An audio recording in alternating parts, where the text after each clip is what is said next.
আসসালামু আলাইকুম গাইস, সবাই ভালো আছেন? আলহামদুলিল্লাহ আমিও ভালো আছি। তো আজকে ভিডিওটা হচ্ছে যে ফুলকপি নিয়ে। তো এই যে ফুলকপির ভিটা আমাদের ওই পাশে যে করলার ভি এর আগে ভিডিওতে যেটা দেখছেন। তো ফুলকপি লাগাইছি এই ভিতে।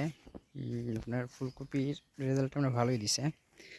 এই যে গাছের এখনকার পরিবেশ লাগানোটা আমি ভিডিও করে রাখছিলাম, তো ভিডিওটা আমার ফোনের কিছু প্রবলেমের কারণে ওইটা ভিডিওটা নাই, তো স্যার শুরুর থেকে আপনাদেরকে দেখাইতাম।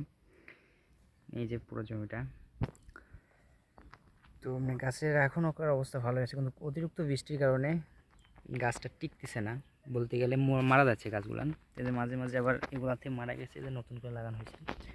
আর পুরো ভিটাই রেডি করছিলাম একবারে, কিন্তু একবারে লাগাতে পারি নাই, কারণ অফিস থেকে বীজ মানে যে গাছটা দিছিল আমাদেরকে তখন শর্ট ছিল গাছ কিছু। তো যে অর্ধেক লাগাইছিলাম, তো এবার যেখানে আবার অর্ধেক লাগাইছি, তো এই গাছটা এখন আবার সারে ওঠেনি, কিছুদিন হচ্ছে, অল্প কিছুদিন হচ্ছে।